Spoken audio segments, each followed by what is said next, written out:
রাজনীতিবিদ ও আমলাতন্ত্রের কারণে শিক্ষা ব্যবস্থার নিম্নমান, মন্তব্য মির্জা ফখরুলের। শহীদ মিনারে আন্দোলনরত এমপি ও শিক্ষকদের সাথে সংহতি। আইন শৃঙ্খলা বাহিনীর প্রতিনিধিদের সাথে চলছে ইসির বৈঠক। সুষ্ঠু নির্বাচন আয়োজনে চ্যালেঞ্জ ও করণীয় নিয়ে চলছে আলোচনা। জুলাই সনদকে একপাক্ষিক ও ক্ষমতা কেন্দ্রিক বয়ান মনে করে এনসিপি। নির্বাচন প্রভাবিত হবে না দাবি বিএনপির, বাস্তবায়ন নিয়ে ভিন্ন মত। জুলাই জাতীয় সনদ স্বাক্ষরিত হয়েছে, সেটা বাস্তবায়নের জন্যই আমরা এখন অঙ্গীকারাবদ্ধ। বিএনপি এবং জামাত জুলাই সনদটাকে একটা রাজনৈতিক টুলস হিসাবে নিয়েছে। এরাই একমাত্র নেতৃত্ব দানকারী দল, এরকম নয়। সেই বৈশিষ্ট্য তারা খুব দ্রুত আসলে তারা নিজেরা নষ্ট করছে। ময়নাতদন্ত শেষে জবি শিক্ষার্থী ও ছাত্রদল নেতা জোবায়েদের মরদেহ স্বজনের কাছে হস্তান্তর। ক্যাম্পাসে জানাজায় অংশ নিলেন শিক্ষক সহপাঠীরা। প্রশাসনের উদ্দেশ্যে বলতে চাই, যত দ্রুত সম্ভব জুবায়েরের হত্যাকারীদের শুধু গ্রেপ্তার না, গ্রেপ্তারপূর্বক দৃষ্টান্তমূলক শাস্তি দ্রুত নিশ্চিত করা হোক। যারা প্রকৃত দোষী তাদের যাতে দ্রুত গ্রেপ্তার করে সর্বশাস্তি ফাঁসি নিশ্চিত, সেই দাবি জানাচ্ছি। শাহজালাল বিমানবন্দরের ৯ নম্বর গেট দিয়ে আপৎকালীন পণ্য খালাস শুরু।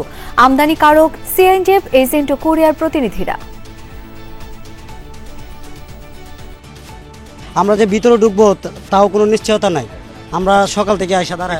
পণ্য খালাসের জন্য এটা এই জায়গায় উপযুক্ত না, কারণ হলো একটা গাড়ি ঢুকিয়ে যে মালটা যে করবে, লোডিং করবে, লোডিং এর জায়গা নাই। মালামাল উঠানোর জন্য যে ভারী যন্ত্রপাতি, সেগুলো এখনো কোনো ব্যবস্থা নাই।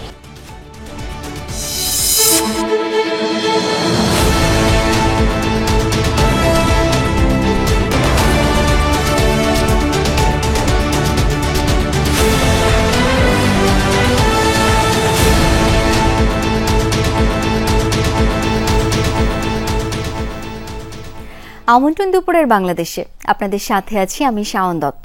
এতক্ষণ শিরোনামগুলো দেখছিলেন। দেশের শিক্ষা ব্যবস্থা অত্যন্ত নিম্নমানের, এজন্য দায়ী রাজনীতিবিদরা ও আমলাতন্ত্র, এমন মন্তব্য করেছেন বিএনপি মহাসচিব মির্জা ফখরুল ইসলাম আলমগীর। দুপুরে কাকরাইলে ইনস্টিটিউশন অব ডিপ্লোমা ইঞ্জিনিয়ার্সে ম্যাগাজিন বিশ্ববিদ্যালয় পরিক্রমার আয়োজনে এসএসসি জিপিএ 5 প্রাপ্ত শিক্ষার্থীদের সংবর্ধনা অনুষ্ঠানে তিনি একথা বলেন। মির্জা ফখরুল বলেন, কারিগরি শিক্ষা নেই, ভোকেশনাল ট্রেনিং নেই, শুধু বিএ এমএ পাস তৈরি করছি। একটা ক্রান্তিকাল চলছে উল্লেখ করে তিনি বলেন, চারদিকে অনৈক্যের সুর দেখে অনেকেই হতাশ। রাজনীতিবিদরাই দেশের ভাগ্য নিয়ন্ত্রণ করে, কেউ জাতি গঠনে কাজ করে, কেউ নিজের স্বার্থে ব্যবহার করে। বলেন, রাজনীতির মধ্যে যদি সততা না থাকে তাহলে রাজনীতি কখনোই সুন্দর হবে না। ক্ষমতায় এসে সম্পদ তৈরির মানসিকতা থাকলে মানুষের ঘৃণা ছাড়া কিছুই অর্জন হয় না বলে মন্তব্য করেন বিএনপি মহাসচিব। পরে এসএসসি পরীক্ষায় জিপিএ 5 প্রাপ্ত শিক্ষার্থীদের হাতে সনদ ও ক্রেস্ট তুলে দেওয়া হয়। আমাদের দুর্ভাগ্য যে আমাদের দেশের শিক্ষা ব্যবস্থা সেই রকম তো নয়, বরঞ্চ অত্যন্ত নিম্নমানের। এর জন্য দায়ী রাজনীতিবিদরাই, এর জন্য দায়ী আমাদের আমলাতন্ত্র। আমরা যখন চারদিকে দেখছি যে আমাদের রাজনীতিবিদরা ঐক্য হারিয়ে ফেলছেন, অনৈক্যে চলে যাচ্ছেন, যখন চারদিকে দেখছি যে একটা অনৈক্যের সুর, তখন আমরা অনেকেই হতাশ হচ্ছি। মূল বেতনের 20% বাড়ি ভাড়া সহ 3 দফা দাবিতে টানা 9ম দিনের মতো আন্দোলন চালিয়ে যাচ্ছেন এমপিওভুক্ত বেসরকারি শিক্ষা প্রতিষ্ঠানের শিক্ষকরা।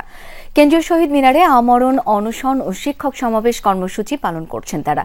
শিক্ষকরা জানিয়েছেন, ন্যায্য দাবি পূরণ না হওয়া পর্যন্ত অনশন কর্মসূচি চলবে।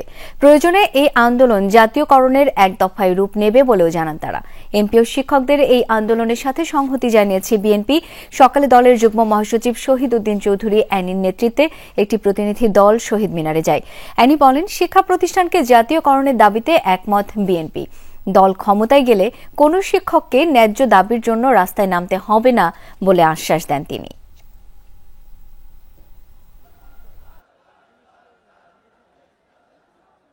সরকারের একটা আমলা, মন্ত্রী বা সরকারের উপদেষ্টা, তাদের কিন্তু অনুভূতিতে নাড়া লাগছে না। ওই যে শিক্ষাগুরুর মর্যাদা, ওই কথাটা শুধু এখন বই পুস্তকে সীমাবদ্ধ। উনি বাসা ভাড়া করে কিভাবে মেনটেন করবেন 12-14 হাজার টাকার মধ্যে? এখানে আমাদের রাজনৈতিক সমাধান অবশ্যই প্রয়োজন।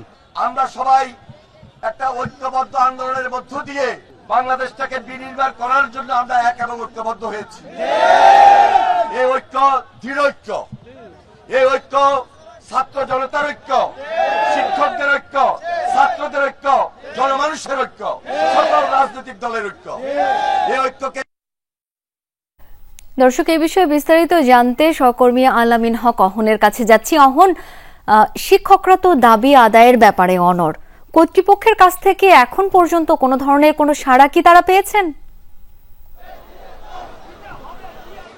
কোনো ধরনের সাড়া পাননি এবং আগামীকাল কিংবা পরশু সাড়া পাওয়ার কোনো সুযোগ নেই। বিশেষ করে অর্থ মন্ত্রণালয়ের সংশ্লিষ্ট যারা আছেন তারা দেশের বাইরে আছেন, যে কারণে অন্তত বুধ কিংবা অথবা বৃহস্পতিবার পর্যন্ত অপেক্ষা করতে হবে এইসব শিক্ষকরা। আমি যদি সেই দৃশ্য দেখাতে চাই, শত শত শিক্ষক, বিশেষ করে আমরা যখন সকালে এখানে আসি তখন এই কেন্দ্রীয় শহীদ মিনারের চত্বর একেবারে কানায় কানায় পূর্ণ ছিল। এখন দুপুরবেলা অনেকে খাবারের জন্য বাইরে গেছেন এবং আপনি জানেন এত বেশি রোদ এবং ভ্যাপসা গরম ছিল এই অঞ্চলে, যে কারণে শিক্ষকরা একেবারে ঘেমে নিয়েই সকাল থেকে নানান স্লোগানে তাদের সেই দাবি দেওয়াগুলোর কথা জানাচ্ছিলেন এবং সেই দাবি দেওয়ার মধ্যে যে দাবিগুলো খুবই যৌক্তিক বলে তারা মনে করছেন। 20% বাড়ি ভাড়ার কথা তারা বলছেন, চিকিৎসা ভাতা মাত্র 500 টাকা দেওয়া হয়। অনেকেই বলছিলেন যেটি দিয়ে একদিনের চিকিৎসাও খরচও বহন করা হয় না, এখন শুধুমাত্র একদিন জ্বর এলেও 5 থেকে 1000 টাকার খরচ হয়ে যায়, সেখানে মাত্র চিকিৎসা ভাতা 500 টাকা। এটি জাতির সঙ্গে প্রতারণা, একই সঙ্গে শিক্ষকদের সঙ্গে প্রতারণা, এমন দাবি তারা করছিলেন। একই সঙ্গে শিক্ষা মন্ত্রণালয় যে তাদের দাবিগুলো অর্থ মন্ত্রণালয়ে তুলে ধরা, সে ব্যাপারেও শিক্ষা মন্ত্রণালয় তাদের কথা শুনছেন না, এই যুক্তি তারা তুলে ধরছেন। তারা বলছেন যে 20% কথা যখন বলা হয়েছে, শিক্ষা উপদেষ্টা তাদেরকে কথা দিয়েছিলেন, শিক্ষা উপদেষ্টাকে তারা বলছেন যে তাদের প্রতিনিধি হিসাবে নিশ্চয়ই অর্থ মন্ত্রণালয়ে এই বিষয়টি যৌক্তিকভাবে তুলে ধরবে, কিন্তু সেই 20% কথা যৌক্তিকভাবে তুলে ধরা হয়নি, যে কারণে তারা বলছেন যে শিক্ষা মন্ত্রণালয় কি শিক্ষকদের সঙ্গে প্রতারণা করলো, এমন কথা তারা জানিয়ে যতক্ষণ না তাদের দাবি আদায় না হচ্ছে ততক্ষণ তারা কেন্দ্রীয় শহীদ মিনারে অবস্থান করবেন। এবং আপনি জেনে থাকবেন অনশনেও আছেন অন্তত 40 থেকে 50 জন শিক্ষককে আমরা দেখেছি। সেই সব শিক্ষক অনশনরত থেকেই আমাদেরকে জানিয়েছেন প্রয়োজনে তারা এখানে শহীদ হয়ে যাবেন, এমন কথাও তারা বলছিলেন। তারপরেও তারা দাবি না মেনে, দাবি না আদায় হওয়া পর্যন্ত তারা ঘরে ফিরবেন না। শাওন, অহন, অনেক ধন্যবাদ আপনাকে। দর্শক, আসন্ন নির্বাচন সুষ্ঠু করার লক্ষ্যে 3 বাহিনীর প্রধান, আইজিপি ও অন্যান্য বাহিনীর প্রতিনিধির সঙ্গে বৈঠক করেছে ইসি। এই বিষয়ে আমরা আরো জেনে নিতে চাই। সহকর্মী লাভলি বিথি এখন যুক্ত হচ্ছেন। বিথি, বৈঠকে কি নিয়ে আলোচনা হলো, ব্রিফে কি কি জানানো হয়েছে, একটু বিস্তারিত জানাবেন আমাদের। গত ঘন্টাগুলোতে আমি যেমনটি জানিয়েছিলাম যে বিষয়গুলো 13টি বিষয় এজেন্ডা ছিল, মূলত সেই 13টি বিষয় নিয়ে কথা বলেছে ভোট সংশ্লিষ্ট কর্মকর্তা, ভোট কেন্দ্রের নিরাপত্তা, নির্বাচনী পরিবেশ, এই বিষয়গুলো নিরাপত্তার উপর বেশি জোর দেওয়া হয়েছে। আর কিছু কিছু জিনিস হচ্ছে, নতুন একটি প্রস্তাব এসেছে, সেটি হলো আগে আইন শৃঙ্খলা রক্ষাকারী বাহিনীর ডিপ্লয়মেন্ট 5 দিন ছিল, নির্বাচনের আগে, নির্বাচনের দিন এবং নির্বাচনের পরে, সেটা 8 দিনে করার প্রস্তাব করা হয়েছে, অর্থাৎ নির্বাচনের আগে 3 দিন, নির্বাচনের দিন, নির্বাচনের পরে 4 দিন। এটি একটি প্রস্তাবনায় রাখা হয়েছে এবং কত আইন শৃঙ্খলা রক্ষাকারী বাহিনীর কারা কতজন সদস্যকে মাঠে রাখবেন তার একটা ধারণা দেওয়া হয়েছে। যেহেতু আজকে প্রথম বৈঠক হয়েছে এবং এই বৈঠক চলমান হবে, পরে একটি নির্দিষ্টভাবে বলা যাবে। তবে এখন পর্যন্ত যতটুকু জানা গেছে, সেনাবাহিনী থেকে 90,000 থেকে 1 লাখ, পুলিশের প্রায় 1.5 লাখ এবং সবচেয়ে বেশি হচ্ছে আনসার ভিডিপি, প্রায় 6 লাখ সদস্য মাঠে থাকবে। আর ড্রোনের নিষেধাজ্ঞা এসেছে যে প্রচারণায় কোনো রকম ড্রোন ব্যবহার করা যাবে না, তবে আইন শৃঙ্খলা রক্ষাকারী বাহিনী তাদের কাজের সুবিধার জন্য ড্রোন ব্যবহার করতে পারবে। 5 আগস্টের পরে যেসব অস্ত্র এবং গোলাবারুদ লুট হয়েছিল তার প্রায় 85% উদ্ধার করা হয়েছে, কিন্তু বাকি আরও রয়েছে, সেগুলো উদ্ধার প্রক্রিয়া চলমান আছে। এবং এর একটা প্রস্তাব ছিল সেই সব অবৈধ অস্ত্রের ব্যবহার এবং বৈধ অস্ত্রের ব্যবহারও নিয়ন্ত্রণে রাখার কথা বলা হয়েছে। আর আরেকটি বলছে যে নির্বাচন কমিশন তার আরপিও সংশোধনের সময় সেনাবাহিনীকে আইন শৃঙ্খলা রক্ষাকারী বাহিনীর সঙ্গে অন্তর্ভুক্ত করেছিল, যদিও আরপিওটি এখনো চূড়ান্ত হয়নি, আইন মন্ত্রণালয়ের মিটিংয়ে অপেক্ষায় আছে। সুতরাং 2 ধরনের প্রস্তাব এসেছে এখানে, যে সেটিকে আইন শৃঙ্খলা রক্ষাকারী বাহিনীর সঙ্গে অন্তর্ভুক্ত হবে নাকি এখন যেভাবে ইনঅ্যাক্টিভ সিভিল পাওয়ারে হচ্ছে তারা মাঠে আছে সেইভাবে থাকবে। সুতরাং আরপিও চূড়ান্ত হওয়ার পরে এই বিষয়টি নিশ্চিত হবে। আর আরেকটি বিষয় হচ্ছে যে বিভিন্ন বাহিনীর মধ্যে যেসব তথ্য তারা পায় সেসব তথ্য সমন্বয় সাধনের কথা বলা হয়েছে। এবং শেষে তো আমরা একটি জিনিস জানতে চেয়েছিলাম যে বিভিন্ন রাজনৈতিক দল থেকে যে বা মানুষের মধ্যে যে নির্বাচন কতটুকু সুষ্ঠু হবে, কোনো রকম সমস্যা হবে কিনা, আশঙ্কা করছে কিনা। রাজনৈতিক দলগুলো নানা সময় সেসব প্রকাশ করে এসেছে, এটি নিয়ে জিজ্ঞেস করা হয়েছিল। তারা বলেছিলেন যে বৈঠকে কোনো বাহিনীর কোনো সদস্য বা কার্যালয় রক্ষাকারী কেউই নির্বাচন হওয়া নিয়ে আশঙ্কা প্রকাশ করেনি। তো এই ছিল আজকে প্রথম দিনের মতো আলোচনা। অনেক ধন্যবাদ আপনাকে। প্রায় 9 মাসের আলোচনার পরও জুলাই সনদে স্বাক্ষর করল না সব দল। এর আইনি ভিত্তি না হওয়ায় অনুষ্ঠানেই যায়নি এনসিপি। জুলাই সনদ একপাক্ষিক ও ক্ষমতা কেন্দ্রিক বয়ান বলে মনে করে দলটি। অন্যদিকে বিএনপি দৃষ্টিতে জুলাই সনদে কয়েকটি দল স্বাক্ষর না করা সাময়িক মতভেদ। এর ফলে নির্বাচন বা ভবিষ্যৎ রাজনীতি প্রভাবিত হবার সুযোগ নেই। সংস্কার প্রস্তাবে সর্বসম্মত হতে কয়েক দফা বাড়ানো হয়েছে ঐকমত্য কমিশনের মেয়াদ। দূরত্ব কমলেও 84টি প্রস্তাবে একমত হতে পারেনি দলগুলো। অনুষ্ঠানে গেলেও স্বাক্ষর করবে না জানিয়েছিল জামায়াত। পরে তারা সনদে সই করলেও অনুষ্ঠানে যায়নি এনসিপি।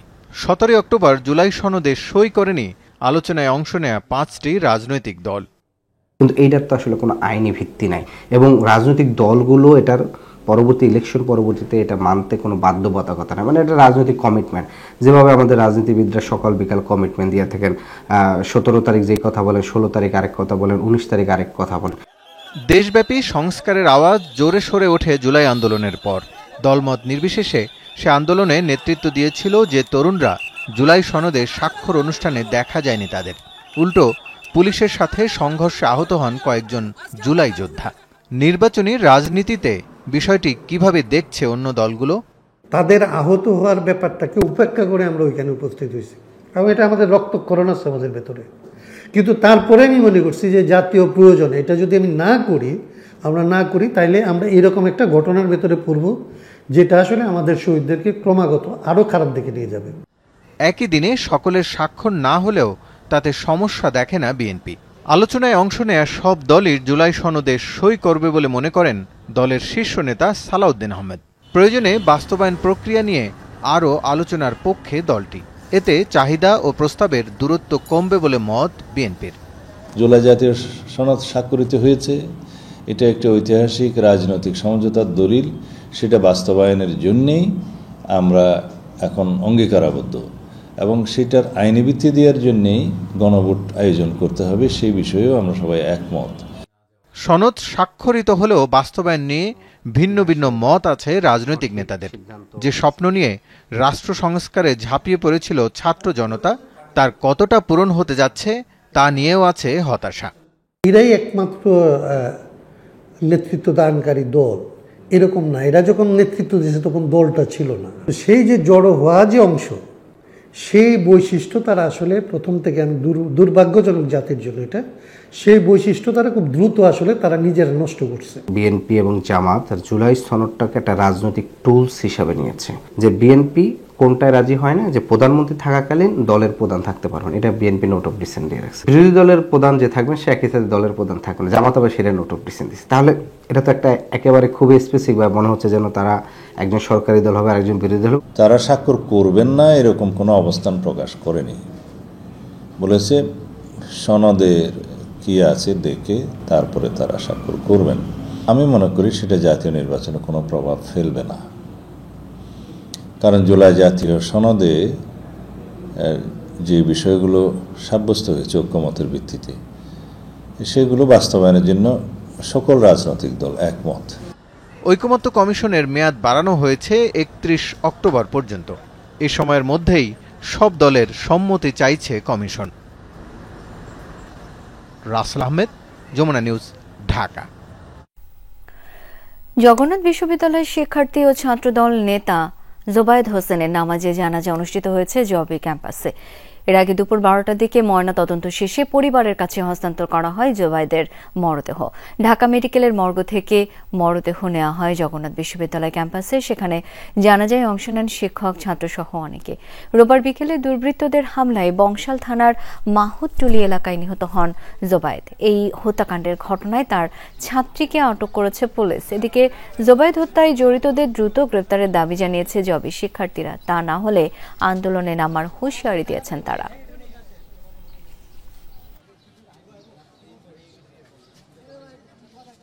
আমার ছেলে যে এখন মৃত্যুবরণ করছে, মারিয়া লাইছে, আমি সুস্থ বিচার চাই, ওদের ভবিষ্যতে জানি আর এরকম আমার মতো বাপের কোল মার কোল চাচা বাতিজার কোল খালি না। আমরা অবিলম্বে কালক্ষেপণ না করে প্রশাসনের প্রতি আমরা আস্থা রাখতে চাই এবং প্রশাসনের উদ্দেশ্যে বলতে চাই, যত দ্রুত সম্ভব জুবায়েরের হত্যাকারীদের শুধু গ্রেপ্তার না, গ্রেপ্তারপূর্বক দৃষ্টান্তমূলক শাস্তি দ্রুত নিশ্চিত করা হোক। যারা প্রকৃত দোষী তাদের যাতে দ্রুত গ্রেপ্তার করে সর্বশাস্তি ফাঁসি নিশ্চিত সেই দাবি জানাচ্ছি।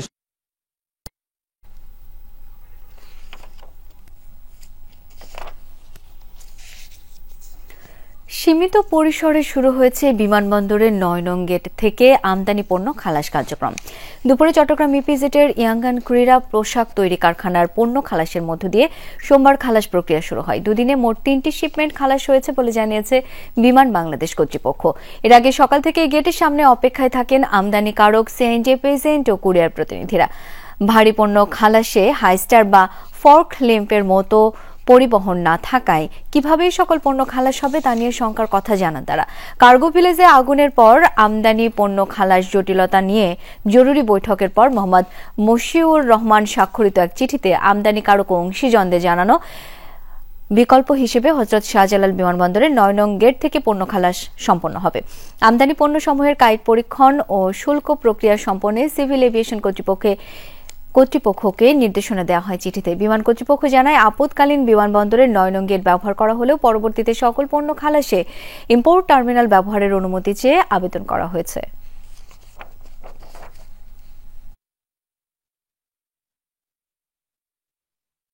আসলে শুরু যদি এখান থেকে হয়েও থাকে, আমার মালটা আছে ওইদিকে, কালকে যেটা নামছে, এই মালটা যে কোথায় আছে এটা ফাইন্ড আউট আমরা করতে পারি না এখনো। শুধু একটা ডিক্লার হয়েছে যে ৯ নম্বর ডেলিভারি হবে, কিন্তু আদৌ সম্ভব নেই। জায়গায় এমন কোনো প্রক্রিয়া নেই যে জায়গাতে ডেলিভারি হবে বা মানুষ মাল নিবে, এমন কোনো প্রসেস জায়গা না। কিছু কিছু মাল যে পচন দ্রব্য, যেরকম ফল ফুল বা এমার্জেন্সি কেমিক্যাল, এগুলো আসবে এখান থেকে দিবে। তো এরকম কোনো প্রক্রিয়া দেখিনি এখানে। বা এখানে আপনার যেরকম বিমান থাকবে, সিআর থাকবে, কাস্টম থাকবে, তারাও কেউ কিছু নাই এখানে। কালকে ১২টা ১টার দিকেই পারমিশন পাইছি, আজকে ৫-৬টা যাবে আশা করা। শিপমেন্ট নতুন ফ্লাইটে তো কার্গো কম আসতেছে। দর্শক, এই মুহূর্তে যেতে চাই শাহজালাল বিমানবন্দরে। সেখানে রয়েছেন সহকর্মী তানজিম শাফিন। শাফিন, আমরা জানতে পেরেছি কিছুক্ষণ আগে যে পণ্য খালাস কার্যক্রম সীমিত পরিসরে শুরু হয়েছে, কি তথ্য আছে আপনার কাছে, বিস্তারিত জানতে চাই।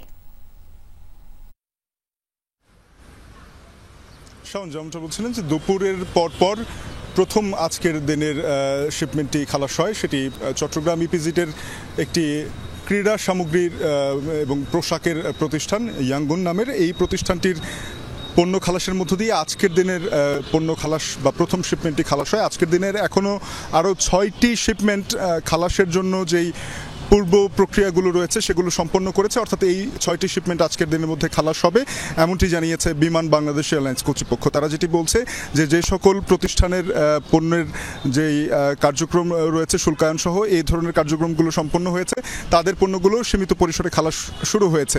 আমরা সকাল থেকেই দেখেছি এখানে আমদানিকারক, সিএনডি এজেন্ট এবং যারা বিভিন্ন কুরিয়ারের প্রতিনিধিরা রয়েছেন তারা এখানে সকাল থেকে উপস্থিত ছিলেন এবং তারা যেটি বলছিলেন যে পণ্য খালাস প্রক্রিয়ার যেই চিঠিটি তারা পেয়েছেন সেখান থেকে আসলে খালাস কার্যক্রম যথারীতি হচ্ছে না। তো সেখান থেকে আসলে আমরা পরবর্তীতে যোগাযোগ করার চেষ্টা করি বিভিন্ন কর্তৃপক্ষের সাথে। কাস্টমস এজেন্ট অ্যাসোসিয়েশনের একজন নেতা তিনি আমাদেরকে যেটি জানিয়েছেন যে ভেতরে আসলে তারা কথা বলেছেন, বিমান বাংলাদেশ এবং সিভিল এভিয়েশন কর্তৃপক্ষ নিশ্চিত করেছে যে সীমিত পরিসরে আপৎকালীন এই ৯ নং গেট থেকেই আসলে পণ্য খালাস কার্যক্রম চলতে থাকবে। সেটি সপ্তাহে 7 দিন 24 ঘন্টাই চলবে। তবে বাংলাদেশ বিমান কর্তৃপক্ষ যেটি বলেছে, যেহেতু এখান থেকে বড় ধরনের পণ্য খালাস সহজ না বা ভারী পণ্যগুলো খালাস করা সহজ নয়, সেখানে আসলে বেশ কিছু জটিলতা রয়েছে। সেক্ষেত্রে তারা বিমানবন্দরের ইম্পোর্ট টার্মিনাল নবনির্মিত সেটি ব্যবহার করা যায় কিনা সব পণ্য খালাসের জন্য, সেজন্য একটি আবেদন করে পাঠিয়েছে। অনেক ধন্যবাদ শাফিন আপনাকে। সাবেক প্রধানমন্ত্রী শেখ হাসিনা নিরপরাধ, তার বিরুদ্ধে যে অভিযোগ আনা হয়েছে তা সঠিক নয় বলে দাবি করেছেন রাষ্ট্র নিযুক্ত শেখ হাসিনার আইনজীবী আমির হোসেন।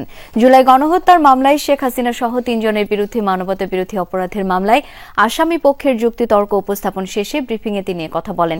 ব্রিফিংয়ে তিনি আরও বলেন, রাষ্ট্রপক্ষের সাক্ষ্য অপরাধ প্রমাণ করতে সক্ষম হয়নি, তাই এই মামলার শেখ হাসিনা সহ আসামিরা সবাই খালাস পাবেন বলে দাবি করেন তিনি।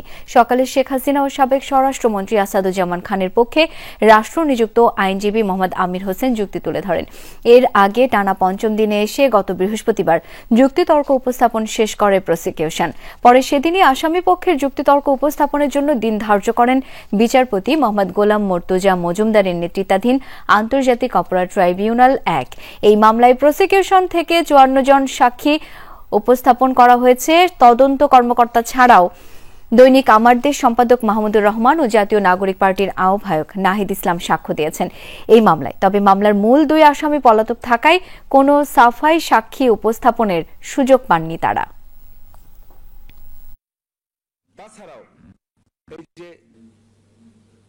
সাবেক প্রধানমন্ত্রী শেখ হাসিনা একজন নিরাপরাধ ব্যক্তি এবং তার বিরুদ্ধে যে সমস্ত চার্জ জানিত হয়েছে সেই চার্জগুলি সঠিক নয় এবং সাক্ষ্য প্রমাণেও তা প্রমাণ করতে সক্ষম হন নাই। যেহেতু সাক্ষ্য প্রমাণে সক্ষম হনের আমার অভিমত, অতএব এই সাবেক প্রধানমন্ত্রী শেখ হাসিনা এবং আসাদুজ্জামান খান কামাল ওনারা খালাস পাবেন। Bangladesh university of professionals BUP শিক্ষার্থী ধর্ষণ মামলার প্রধান আসামি সোহেল রোজারিকে সাভার থেকে গ্রেপ্তার করা হয়েছে। পুলিশ জানায়, গতরাতে গাজীপুরের কালীগঞ্জে অভিযান চালিয়ে তাকে গ্রেপ্তার করে ঢাকা জেলা উত্তর গোয়েন্দা পুলিশের টিম। সোহেল রোজারিওকে আদালতে তুলে 7 দিনের রিমান্ড চাওয়া হবে। গত 14 অক্টোবর সন্ধ্যায় সাভারের বিরুলিয়ায় ধর্ষণের শিকার হন বিইউপির ওই শিক্ষার্থী। পরে ভুক্তভোগী সাভার মডেল থানায় 3 জনের নাম উল্লেখ করে মামলা করেন। এরপরই মামলার 3 নম্বর আসামি মিঠু বিশ্বাসকে গ্রেপ্তার করে পুলিশ। এখনো ধরা পড়েনি আর এক আসামি।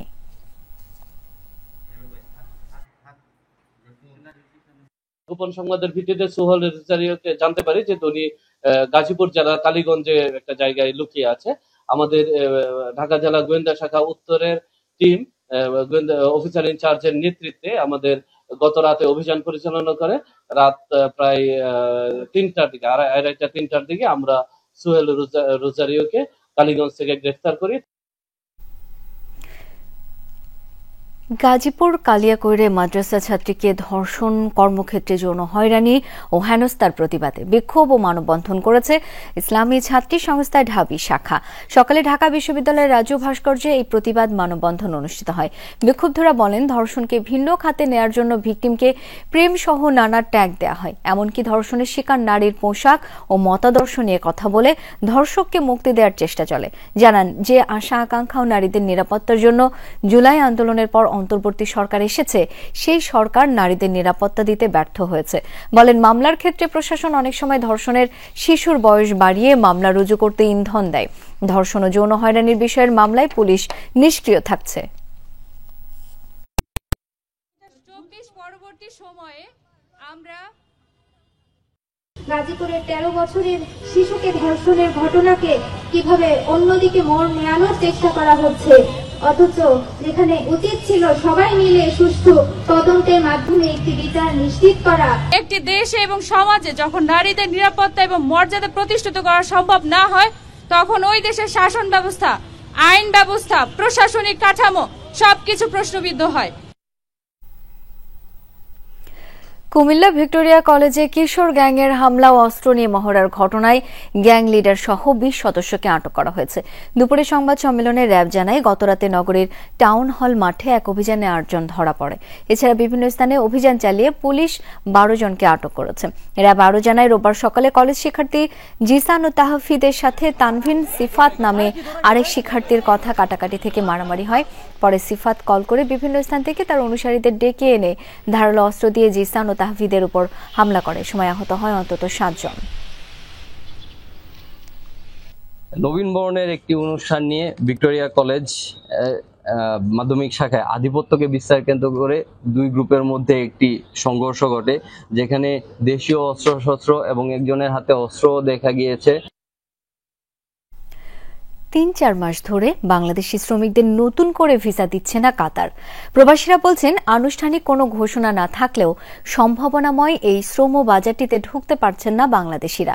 কাতারে বাংলাদেশ দূতাবাস বলছে, কাজের চাহিদা কিছুটা কম থাকায় শ্রমিক নেয়ার পরিমাণ কমেছে, তবে দ্রুতই আগের মতো স্বাভাবিক হতে পারে বলে আশাবাদী রাষ্ট্রদূত। আকবর হোসেন বাচ্চুকে সাথে নিয়ে মাহফুজ মিশুর রিপোর্ট। কাতার ভৌগোলিক অবস্থান, মজবুত অর্থনীতি আর ভূরাজনৈতিক কৌশল, নানা কারণে বৈশ্বিক সংকটে মধ্যস্থতায় এখন সবচেয়ে এগিয়ে কাতার। তেল সমৃদ্ধ এই দেশটিতে কাজ করছে প্রায় 5 লাখের মতো বাংলাদেশি। এই সংখ্যা কাতারের জনসংখ্যার চেয়েও লাখ দুয়েক বেশি। মূলত গেল বিশ্বকাপ ফুটবল আয়োজনের সময় একটা বড় অংশের বিদেশি শ্রমিক আসে দেশটিতে। তারপর থেকে ভবন বা অবকাঠামো তৈরি সহ অন্য কাজ কিছুটা কম। ফলাফল, আপাতত নতুন করে কাতারে যেতে পারছেন না বাংলাদেশিরা। এমনিতেই অঘোষিতভাবে আজকে 3-4 মাস বাংলাদেশিদের বিষয় বন্ধ এখানে কাতারে। যাও একটা দুটো হইতেছে, আমরা নিকট আত্মীয় স্বজন আনতে চাইতেছি। এটা নিয়েও বাংলাদেশ মেডিকেল সেন্টারে আমাদের অনেক হয়রানি করতেছে। অনেক বড় বড় প্রজেক্টের কাজ কাতারে এখনো চলমান। ভিসা বন্ধ হওয়ার কারণে আমরা এই সুযোগ সুবিধা থেকে বঞ্চিত হচ্ছি। অদৃশ্য কারণে ভিসা বন্ধ। তো আমি আমাদের প্রধান উপদেষ্টা ডক্টর মোহাম্মদ ইউনূসকে অনুরোধ করব, উনি যেন এই ব্যাপারে কূটনীতিক প্রচেষ্টা চালিয়ে যান। দেশটিতে থাকা 5 লাখ বাংলাদেশিদের সুযোগ সুবিধা দেখভাল করছে দোহার বাংলাদেশ দূতাবাস। আনুষ্ঠানিকভাবে বাংলাদেশিদের ভিসা দেয়া বন্ধের কোনো ঘোষণা জানে না তারা। আবার যখন কনস্ট্রাকশনের কাজগুলো ব্যাপক হবে, মার্কেটগুলো যখন আরো আধুনিকায়ন হবে, হচ্ছে অনেক, এবং ধীরে ধীরে এই নিয়োগগুলো অনেক হতে থাকবে। আপাতত একটু কম হচ্ছে একেবারেই, মানে আমি ধরে নিচ্ছি যে শতভাগের পরিবর্তে এখন হয়তো 60 বা 70% হচ্ছে এবং অনেক দূরে গিয়ে আসছে। হয়তো আগামী দিনগুলোতে, বছরের মধ্যেই হয়তো 100% নিয়োগগুলো সম্ভব হবে। পাশাপাশি কাতারে দক্ষ শ্রমিকের চাহিদা বরাবরই থাকবে জানিয়ে সেই শ্রমবাজারে কিভাবে শক্ত অবস্থান নিতে পারে বাংলাদেশ, সেই ভাবনার কথাও বলেন রাষ্ট্রদূত। বাংলাদেশ থেকে যে অদক্ষ শ্রমিকগুলো এখানে আসার পরপরই আমরা যাতে তাদেরকে প্রশিক্ষণ দিতে পারি, বিশেষত ভাষার ক্ষেত্রে, টেকনোলজির ক্ষেত্রে, কম্পিউটিং এর ক্ষেত্রে এবং অন্যান্য যে সফটওয়্যার, এআই, এই সমস্ত বিষয়ে যদি আমরা প্রাথমিক ধারণাটাও তাদেরকে আমরা দিতে পারি, সেক্ষেত্রে এই শ্রমিকগুলো ভালো বেতনে চাকরি করতে পারবে। সেই 1976 সাল থেকে কাতারে সুনামের সাথে কাজ করছে বাংলাদেশিরা। 2022 সালের বিশ্বকাপকে কেন্দ্র করে কাতারে যে বিপুল পরিমাণ শ্রমশক্তির দরকার ছিল, সেটি খুব স্বাভাবিকভাবেই এখন আর নেই। কিন্তু এখনো দেশটিতে কর্মক্ষম দক্ষ শ্রমিকের ব্যাপক চাহিদা, আর সেই বাজার দখল করতে হলে যথাযথ প্রশিক্ষণ দিয়ে শ্রমিক পাঠাতে হবে এ দেশটিতে। মাহফুজ মিশু, যমুনা নিউজ, দোহা, কাতার। উপার্জন বন্ধ, তাই সেন্ট মার্টিনে রিসোর্ট বিক্রি করে দিচ্ছেন অনেকে। পর্যটক আগমন সীমিত করার প্রভাব পড়েছে দ্বীপটির মানুষের জীবন জীবিকায়। চলছে না সংসার। বিকল্প আয়ের ব্যবস্থা করার ঘোষণা বাস্তবায়ন না হওয়ায় সংকটে পড়েছেন তারা। এই অবস্থায় আসন্ন মৌসুমে পর্যটক আগমনে অনুমতির আশায় আছে ব্যবসায়ীরা। কক্সবাজার থেকে সহকর্মী এহসান আল কুতুবির পাঠানো রিপোর্টে বিস্তারিত। যে সেন্ট মার্টিন ভ্রমণ পিপাসুদের ভ্রমণের তৃষ্ণা মেটায়, সে সেন্ট মার্টিনের বাসিন্দারাই এখন অভাব অনটনে ছাড়তে চাইছে দ্বীপ। গত বছর থেকে সেন্ট মার্টিনে পর্যটক আগমন সীমিত করায় আয় উপার্জনের রিসোর্ট এখন তাদের গলার কাটা। তাই তো অর্থ কষ্টে রিসোর্টের পাশাপাশি শেষ সম্বল ভিটেমাটিও বিক্রি করে দিচ্ছেন এ দ্বীপের বাসিন্দারা। আমার বাচ্চাদেরকে লেখাপড়ার স্বার্থে এবং আমাকে বাঁচার স্বার্থে, সাংসারিক জীবনটা মোটামুটি বাঁচার স্বার্থে আমাদেরকে এটা বাধ্য হয়ে করতে হয়েছে। এখানে আমার যাই আছে তাই বিক্রি করে বাহিরে গিয়ে ব্যবসা বাণিজ্য হলে তো করা যাবে, এখানে বসে থাকলে তো কোনো কিছু করা যাবে না। সেন্ট মার্টিনের বেশিরভাগ বাসিন্দাদের জীবন জীবিকা পর্যটন নির্ভর। দ্বীপের পরিবেশ প্রতিবেশ রক্ষায় সরকার পর্যটক আগমন সীমিত করায় সংকটে পড়েন সবাই। কেউ রিসোর্ট, কেউ স্বর্ণ বিক্রি করে সংসার চালাচ্ছেন। অনেকে কাজের সন্ধানে দ্বীপ ছেড়েছেন। অর্থনৈতিক ও মানবিক সংকটে দ্বীপবাসীর জন্য বিকল্প আয়ের ব্যবস্থা ঘোষণার বাস্তবায়ন হয়নি 1 বছরেও। টেকনাফ কক্সবাজার গিয়ে ক্যামেরাম্যান, কেউ অটো চালাচ্ছে, কেউ রিক্সা চালাচ্ছে। বিকল্প আয়ের চিন্তা করার জন্য তারা দ্বীপ ছেড়েছে। 8-9 ঘন্টা জার্নি করে এখানে পর্যটকরা আসবে। এসে যদি তারা একটি রাত থাকতে না পারে, এমনি হুট করে আবার যদি চলে যেতে হয় তাহলে আধা ঘন্টা 1 ঘন্টার জন্য এরা এখানে আসবে না। দ্বীপের কিছু মানুষের জীবিকা মাছ ধরা, কিন্তু বৈরী আবহাওয়া সহ নানা কারণে তাও অনিয়মিত, কষ্টে আছেন তারাও। এবছর একটু বেশি খারাপ ছিল আবহাওয়াটা, তারপরে আবার 65 দিন একবার বন্ধ, 22 দিন আরেকবার বন্ধ, সেক্ষেত্রে ওটাতেও সেভাবে আশানুরূপ কোনো আয়ের উচ্চটা হয়নি। 2 মাস রাত্রি যাপন করতে পারবো না, এরকম নানা ধরনের তাল বাহানা চলে। তাহলে এভাবে হলে তো মানুষ এক ধরনের জিম্মি হয়ে গেছে। এ পরিস্থিতিতে আগামী নভেম্বর থেকে ফেব্রুয়ারি পর্যন্ত 4 মাস সেন্ট মার্টিনে পর্যটকদের রাত্রি যাপনের অনুমতির আশায় আছেন স্থানীয় পর্যটন ব্যবসায়ীরা। আমরা দ্বীপবাসীর পক্ষ থেকে অনুরোধ করব বিষয়গুলো সুবিবেচনার সহিত এ দ্বীপের মানুষের রুজি রুটি ইনকামের যে পথ, এই পথগুলো সুগম করে দেবেন। সম্প্রতি ঢাকায় এক অনুষ্ঠানেও এ ব্যাপারে ইতিবাচক সিদ্ধান্তের আভাস দেন বন ও পরিবেশ উপদেষ্টা। সেন্ট মার্টিন কখনো বন্ধ না। যেই 4টা মাস সেন্ট মার্টিনে পর্যটন চলে, সেই 4টা মাসে আমরা কিছু নিয়ন্ত্রণ দিয়েছি পর্যটনের উপরে। আল আমিন শিকদার, যমুনা নিউজ। ভেঙে পড়েছে সিলেটের যাতায়াত ব্যবস্থা। সড়ক, রেল কিংবা বিমান সব পথেই ভোগান্তি আর সিন্ডিকেটের কবলে যাত্রীরা। এতে একদিকে নষ্ট হচ্ছে মূল্যবান সময়, অন্যদিকে পর্যটক হারানো সহ অর্থনৈতিক খাতেও পড়ছে প্রভাব। সিলেট থেকে আহমেদ শাহিনের ছবিতে নাবিল হোসেনের প্রতিবেদন। প্রকৃতিকন্যা সিলেট, যার রূপ লাবণ্য আকৃষ্ট করে সবাইকে। প্রবাসী অধ্যুষিত অঞ্চলটি একদিকে যেমন রেমিটেন্সের পালে হাওয়া দিচ্ছে, অন্যদিকে খনিজ সম্পদ সরবরাহের মাধ্যমে এগিয়ে নিচ্ছে দেশের অর্থনীতি। তবুও যেন যুগ যুগ ধরে বঞ্চিত এ অঞ্চল। বঞ্চনার সবচেয়ে বড় নজির যাতায়াত ব্যবস্থা। দীর্ঘদিন ধরেই সংস্কারহীন সিলেটের রেলপথ, প্রায়শই ঘটছে দুর্ঘটনা। সেই সাথে গত 1 যুগেও ঢাকা চট্টগ্রাম রুটে যুগ হয়নি নতুন ট্রেন। তার উপর টিকিট কালোবাজারির দৌরাত্ম্য। সব মিলিয়ে যাত্রীদের কাছে ট্রেনের টিকিট যেন সোনার হরিণ। যদি আমি 20 বার আসি তাহলে অত 2 বার পাওয়া যায় কিংবা 3 বার পাওয়া যাচ্ছে, বাকি সময়গুলো পাওয়া যাচ্ছে না। আমার টিকিট দিতেছে না, বলতেছে যে না টিকিট নাই। কত তারিখের আছে সেটাও বলে না। টিকিট বাড়াতে হলে আপনার ট্রেন বাড়াতে হবে, কিন্তু আমাদের 2012 সালের পরে কালনী ট্রেন উদ্বোধন হওয়ার পরে এখন পর্যন্ত সিলেটবাসী আমরা কোনো ট্রেন এখনো পাই না। সড়কপথের অবস্থা আরও নাজুক। 2021 সালে শুরু হওয়া 6 লেনের ঢাকা সিলেট মহাসড়কের কাজ হয়েছে মাত্র 15%।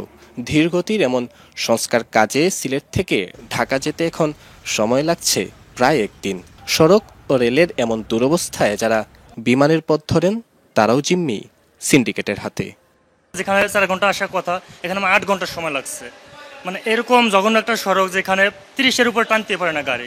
জামজট, রাস্তার কাজ তো খুব স্লো, রাস্তার কাজ ঠিক মতো হচ্ছে না। তুমি দেখলাম 7,000+ টাকা, 1 ঘন্টা পরে যখন এই টিকিটটা কাটতে গেলাম সেটা হয়ে গেল 13,000+, মানে দুজনের টিকিট 26,000। এই বিমানে চলাফেরা এরা চাহিদার উপর ভিত্তি করিয়া এরা এইভাবে জুলুম করতেছে।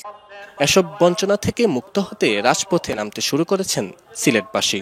দাবি আদায়ে সিলেট অচলের হুমকি দিচ্ছেন তারা, যদিও ভোগান্তি নিরসনে দ্রুত পদক্ষেপ গ্রহণের আশ্বাস প্রশাসনের। প্রবাসী সিলেটের ভাই বোনরা প্রত্যেকটা এমবেসি ঘেরাও করব এবং এই কর্মসূচি যখন আমরা ঘোষণা দেব সারা বিশ্ব জুড়ে জানবো আমাদের প্রতি যে বৈষম্য। 2022 সালে বন্যার পরে যে সমস্যাগুলো হয়েছে সেই রাস্তাগুলো রিপেয়ার করা হয়নি, যার ফলে ঢাকা সিলেট হাইওয়ে, সিলেট তামাবিল হাইওয়ে থেকে শুরু করে উপজেলা পর্যন্ত যতগুলো কানেক্টিভ রাস্তা আছে সবগুলো রাস্তার অবস্থা কিন্তু খুবই খারাপ। কিছু কাজ আন্ডার প্রসেস আছে, চলছে। আমরা আশা করছি খুব শীঘ্রই হয়তো এটা সমস্যাগুলো সমাধান হবে। এমন ভঙ্গুর যাতায়াত ব্যবস্থায় একদিকে যেমন ভোগান্তিতে পড়েছেন যাত্রীরা, ঠিক তেমনি বিরূপ প্রভাব পড়েছে সিলেটের পর্যটন শিল্প সহ অর্থনৈতিক খাতে। সিলেটবাসীর প্রত্যাশা দ্রুত সময়ের মধ্যেই এমন ভোগান্তি থেকে মুক্তি মিলবে তাদের। নাবিল হোসেন, যমুনা নিউজ, সিলেট। প্রকল্পের কাজ পরিদর্শনে এসে যানজটে নাকাল হয়েছিলেন খোদ সড়ক পরিবহন ও সেতু উপদেষ্টা। কড়া নির্দেশনা দিয়েছিলেন সড়ক ও জনপথ কর্মকর্তাদের সার্বক্ষণিক দায়িত্ব পালনের। এরপর থেকে অনেকটাই গতি বেড়েছে আশুগঞ্জ নৌবন্দর থেকে আখাউড়া সীমান্ত পর্যন্ত 4 লেন প্রকল্প কাজের। তবে তারপরও নির্ধারিত সময়ে প্রকল্প শেষ করা সম্ভব নয় বলে জানিয়েছেন সংশ্লিষ্টরা। সময় বাড়াতে প্রকল্প কাটছাঁটের পর পরিকল্পনা কমিশনে পাঠানো হয়েছে নতুন প্রস্তাবনা। শুকনো মৌসুমে ধুলাবালি আর বর্ষায় খানাখন্দে জমে হাঁটু পানি। 8 বছর ধরে চলা 4 লেনে উন্নীতকরণ প্রকল্পের জন্য সড়কে যাতায়াতেও ঘন্টার পর ঘন্টা অপেক্ষা করতে হয়েছে যাত্রী চালকদের। চলতি মাসে পরিদর্শনে গিয়ে খোদ সড়ক উপদেষ্টাও নাকাল হয়েছেন যানজটে। ঘণ্টাখানেক গাড়িবহরে আটকে থাকার পর বাধ্য হয়েই মোটরসাইকেলে পৌঁছাতে হয় পরিদর্শন স্থলে। ব্রাহ্মণবাড়িয়ার আশুগঞ্জ নৌবন্দর থেকে আখাউড়া সীমান্ত পর্যন্ত 50.58 কিলোমিটার সড়কটি 4 লেনে উন্নয়নের প্রকল্প হাতে নেওয়া হয় 2017 সালে। বরাদ্দ হয় 5,781 কোটি টাকা। এরপর করোনা মহামারী, বালু সংকট আর সবশেষ রাজনৈতিক পট পরিবর্তনের কারণে কয়েক দফা কাজ পেছায় ভারতীয় ঠিকাদারি প্রতিষ্ঠান এফকনস ইনফ্রাস্ট্রাকচার লিমিটেড। এরপর থেকে ভোগান্তি নিত্যসঙ্গী এ রুটের যাত্রী চালকদের। এখন পর্যন্ত কাজ শেষ হয়েছে কেবল 60%। সবশেষ পরিদর্শনের পর উপদেষ্টার সার্বক্ষণিক দায়িত্ব পালনের কড়া নির্দেশনা ছিল সড়ক ও জনপথের 12 কর্মকর্তার প্রতি। 12 জন এডিশনাল চিফ ইঞ্জিনিয়ার থেকে শুরু করে সুপারিনটেন্ডেন্ট ইঞ্জিনিয়ারকে তাদেরকে বলেছি এইটাই তোমাদের ক্যাম্প অফিস। ঢাকায় ওই যে রোডস অ্যান্ড হাইওয়েজের অফিসে যাওয়া লাগবে না, এখানে থেকে এই সমস্যাটা সমাধান করতে হবে। এরপর বেড়েছে কাজের গতি। প্রাথমিকভাবে সড়কটির খানাখন্দ ভরাট করা হচ্ছে। 12 সদস্যের কমিটির প্রত্যেক সদস্যই আমাদের এই সড়কের বিভিন্ন অংশে কাজ করে যাচ্ছে এবং এই সড়কের আপনারা জানেন সরাইল, আশুগঞ্জ সহ আরও কয়েকটা স্পট রয়েছে যেগুলোতে আসলে যানজট হতো। সেই বিভিন্ন স্পটে আমাদের 12 সদস্যের প্রত্যেক সদস্যই কাজ করে যাচ্ছেন। তবে নির্দিষ্ট সময়ে কাজ শেষ হবে না, শতভাগ সম্পন্ন হতে সময় লাগবে আগামী জুন পর্যন্ত জানালেন সংশ্লিষ্টরা। এছাড়া ধোরখা আখাউড়া স্থলবন্দর পর্যন্ত 4 লেনের কাজও আপাতত প্রকল্প থেকে বাদ দেওয়া হয়েছে। 2027 পর্যন্ত, জুনের পর্যন্ত মেয়াদ বৃদ্ধির একটা প্রস্তাব আছে আমাদের নতুন রিভার্স ডিপিপিতে। ভারতীয় পক্ষের থেকে তো এটা স্থগিত করা হয়েছে। সে বিষয়টা আসলে আন্তর্জাতিক বিষয়। আমার মনে হয় ভবিষ্যতে, খুব নিকট ভবিষ্যতে আমরা সরকারি অর্থায়নে অথবা রোডস অ্যান্ড হাইওয়ে তখন নিজেই রাস্তাটা করে দিতে পারবে। ভারতের 7 সিস্টার থেকে সড়ক পথে পণ্য আনা নেয়া সহজতর করতে আশুগঞ্জ নৌবন্দর থেকে আখাউড়া স্থলবন্দর পর্যন্ত 4 লেন প্রকল্প হাতে নেওয়া হয়। হুমায়ুন রশিদ, যমুনা নিউজ। জাতীয় নির্বাচনের আগে পরে 8 দিন মাঠে থাকতে চায় আইন শৃঙ্খলা বাহিনী। নির্বাচন কমিশনের সাথে মত বিনিময়ে এই বাহিনীগুলোর পক্ষে এই প্রস্তাবনা দেওয়া হয়েছে বলে জানিয়েছেন সিনিয়র সচিব আক্তার আহমেদ। সকাল 10:30টায় আগারগাঁওয়ে নির্বাচন ভবনে এই মত বিনিময় সভা শুরু হয়। যাতে স্বরাষ্ট্র মন্ত্রণালয়ের সিনিয়র সচিব, 3 বাহিনী প্রধানের প্রতিনিধি, পুলিশ মহাপরিদর্শক, বিজিবির মহাপরিচালক, আনসার ও ভিটিপির মহাপরিচালক, এনটিএমসির মহাপরিচালক, এনএসআই ও ডিজিএফআই এর মহাপরিচালক সহ আইন শৃঙ্খলা বাহিনীর 18 জন প্রতিনিধি ছিলেন। পরে আক্তার আহমেদ জানান, ভোটের পরিবেশ নিয়ে কেউ কোনো আশঙ্কা প্রকাশ করেনি। বলেন, ভোটের সময় সেনাবাহিনী থেকে 90 থেকে 1 লক্ষ, পুলিশ প্রায় 1.5 লাখ আর আনসার প্রায় 6 লাখ সদস্য মোতায়েন থাকবে। ভোটের সময় কেউ ড্রোন উড়াতে পারবে না বলেও জানান ইসির সিনিয়র সচিব। তবে আইন শৃঙ্খলা বাহিনী এই বিধিনিষেধের বাইরে থাকবে। ড্রোন ব্যবহার যে নিষিদ্ধকরণ আবার সেটা, আর তারপরে আপনার ভোট কেন্দ্র পর্যবেক্ষণের জন্য একটা আপনার বডি অন ক্যামেরা পুলিশের, এই বিষয়গুলো নিয়ে আমরা মোটামুটিভাবে বিস্তারিত আলোচনা করেছি। আলোচনায় আমাদের যে সমস্ত বিষয়গুলো এসছে সেগুলো সম্পর্কে আমি আপনাদেরকে জানাচ্ছি। সেটা হচ্ছে যে আমরা মূলত 5 দিনের ডিপ্লয়মেন্ট প্রোগ্রাম করা হয়। সেখানে একটা প্রস্তাব এসছে এটা যেন 8 দিন করা হয়। নির্বাচনের আগে 3 দিন, নির্বাচনের দিন এবং নির্বাচন পরবর্তীতে 4 দিন। তো আমাদের ইনিশিয়াল প্ল্যানিং ছিল 5 দিন, এখন প্রস্তাবনাটা এসছে 8 দিন। এটা আমরা পরীক্ষা করে দেখব, যদি হয় সেটা। ফ্রান্সের প্রখ্যাত লুভর মিউজিয়ামে দুর্ধর্ষ চুরির ঘটনায় চলছে তোলপাড়। জাদুঘরের নিরাপত্তা ব্যবস্থা নিয়ে নিন্দা সমালোচনার ঝড় উঠেছে দেশজুড়ে। ঐতিহাসিক এবং অমূল্য সব নিদর্শন থাকা স্থাপনা থেকে কিভাবে দিনে দুপুরে প্রকাশ্যে এমন ঘটনা হলো তা নিয়ে উঠেছে নানা প্রশ্ন। লুভরের কর্মীরা বলছেন, মিউজিয়ামের নিরাপত্তা ব্যবস্থা নিয়ে শঙ্কার কথা আগেই জানিয়েছিলেন তারা, তবে তাতে গুরুত্ব না দেয় কর্তৃপক্ষের গাফিলতিকে দায়ী করা হচ্ছে। মাত্র 4 মিনিটের ঝটিকা অভিযান। জাদুঘরের সংরক্ষিত বাক্স থেকে চোরের ঝুলিতে অমূল্য 9টি অলংকার। পৃথিবীর বিখ্যাত লুভার মিউজিয়ামে দিনে দুপুরে এমন চুরির ঘটনায় হতবাক ফরাসিরা। বিশ্বের সবচেয়ে পর্যটকবহুল জাদুঘরের নিরাপত্তা ব্যবস্থার এহেন দশায় চরম ক্ষুব্ধ নাগরিকরা। গার্ড অ্যালার্ম, জোরদার নিরাপত্তা থাকার কথা। এখন তো মনে হচ্ছে বিষয়টি খুবই সহজ, প্রকাশ্যে সব হয়ে গেল। অবাক হয়েছি, ওই রুমে কেউ ছিলেনই না। সাধারণত সব কক্ষে একজন নিরাপত্তারক্ষী থাকার কথা, কিন্তু ওই কক্ষে কেউ ছিলেন না সকালে। লুভারের কর্মীরা বলছেন, বহু আগেই অবকাঠামোগত সমস্যা, নিদর্শনগুলোর সুরক্ষা আর নিরাপত্তা ব্যবস্থা নিয়ে শঙ্কার কথা জানিয়েছিলেন তারা, কিন্তু গুরুত্ব দেয়নি কর্তৃপক্ষ।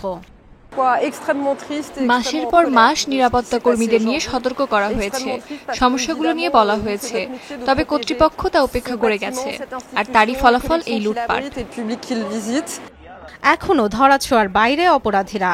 পুলিশ বলছে 4 জনের একটি দল অংশ নিয়েছে এই চুরির ঘটনায়। ভেতরে প্রবেশ করেছিল 2 জন, বাইরে পাহারায় ছিল বাকি 2 জন। তবে তারা বড় একটি চক্রের অংশ ছিল বলেও ধারণা করা হচ্ছে। পুরো বিষয়টি খতিয়ে দেখতে বিশেষ ইউনিটকে দেয়া হয়েছে তদন্তভার। বিশেষজ্ঞরা বলছেন, খোয়া যাওয়া অলংকারগুলো অমূল্য, তাই এগুলো বিক্রি করতে গিয়ে সুবিধা করতে পারবে না চোরের দল। চোরচক্র খুব শীঘ্রই বুঝতে পারবে তাদের অপরাধের গভীরতা এবং তারা কোন পথে পা বাড়িয়েছে। এসব রত্ন বিক্রয়যোগ্য নয়, গয়না থেকে মূল্যবান পাথরগুলো খুলতেও বিশেষজ্ঞ লাগবে। আর এই ঘটনা যেহেতু সবার জানা, তেমন কিছু সম্ভব নয়। লুভার মিউজিয়াম খুলে দেওয়ার কিছুক্ষণের মধ্যেই হয় দুর্ধর্ষ এই চুরির ঘটনা। গ্যালারি অব অ্যাপোলো থেকে 9টি গয়না নিয়ে উধাও হয় অপরাধীরা। একটি গয়না ফেলে যায় তারা। সম্রাট নেপোলিয়ন এবং তার বংশধরদের সময়কালের ছিল অলংকারগুলো। এই ঘটনাকে দেশের ঐতিহ্যের ওপর আঘাত আখ্যা দিয়েছেন প্রেসিডেন্ট ইমানুয়েল ম্যাক্রন।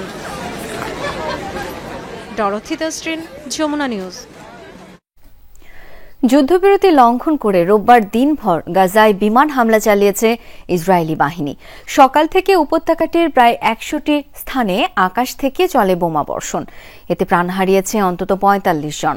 দক্ষিণ গাজায় চালানো হয় একের পর এক হামলা। রাফা ও খান ইউনিসে ইসরায়েলি যুদ্ধবিমান দিয়ে চলে আগ্রাসন। মধ্য গাজায় গণমাধ্যম কর্মীদের একটি আবাসিক কম্পাউন্ডে আইডিএফ এর হামলায় নিহত হন 2 জন। একই দিনে মধ্য গাজার আল জাওয়াইদা শহরে এক হামলায় প্রাণ হারান কমান্ডার সহ হামাসের সশস্ত্র শাখা কাশেম ব্রিগেডের 6 সদস্য। ফিলিস্তিনি প্রশাসন জানিয়েছে 10 অক্টোবরের পর থেকে অন্তত 80 বার যুদ্ধবিরতি লঙ্ঘন করেছে তেল আবিব। আর এসব হামলায় নিহত হয়েছে 97 জন, আহত হয়েছে আরও 230 জন। সব মিলিয়ে 2 বছরে উপত্যকাটিকে প্রাণহানির সংখ্যা 68,000 ছাড়িয়েছে। আর এই ছিল দুপুরের বাংলাদেশে। এতক্ষণ যারা সাথে ছিলেন সবাইকে অসংখ্য ধন্যবাদ।